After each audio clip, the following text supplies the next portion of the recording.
On the final night, before the world changed forever, a night hidden from Scripture and erased from all written history, Jesus walked alone into the Valley of the Broken Stones, a forbidden land where the veil between heaven and the abyss thinned to the width of a breath. The moon hung unnaturally still, frozen in the sky as if watching the ritual that was about to unfold. Jesus carried no weapon, no lantern, only the weight of every mortal soul and a whisper of ancient words taught only to those who stand between darkness and creation. As he stepped into the valley, the ground trembled with a deep, hollow groan, and the shadows pulled away from him as if recognizing a power they had long feared. But when he reached the center of the valley, the air ripped open like fabric torn by invisible claws, and from within the tear came the crawling whispers of demons, ancient ones banished long before man was shaped from dust. Their bodies were twisted like smoke trying to take form, eyes burning red with fury, wings jagged like broken iron. Jesus raised his hand, and the earth glowed beneath his feet, forming a circle of light that pushed back the rising darkness. The demons surrounded him, hissing his name not with fear but hunger. They claimed his sacrifice was incomplete, that the world still belonged to them, that humanity was only borrowing time. The sky cracked open with thunder as Jesus began the last ritual, a prayer so old it predated language itself, a vibration that shook the bones of the valley.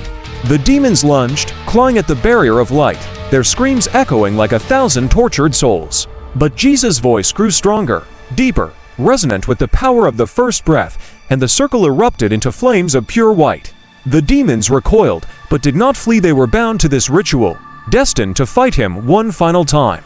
One, larger than the rest, emerged from the terror-towering demon with horns like ancient stone and wings of ash.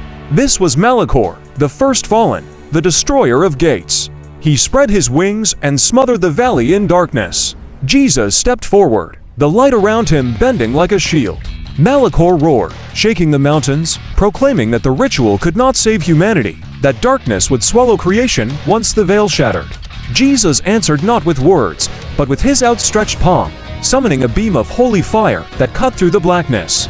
The clash ignited the valley into a war of light and shadow, holy fire against abyssal smoke, each strike carving symbols into the sky.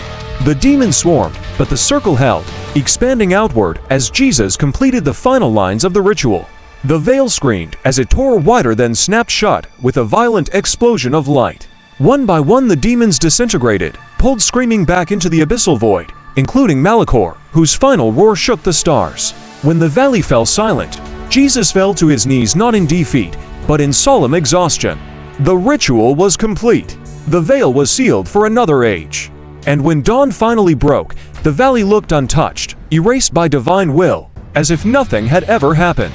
But deep beneath the earth, in the place where the tear once opened, something still stirs, waiting for the night when the ritual must be performed again.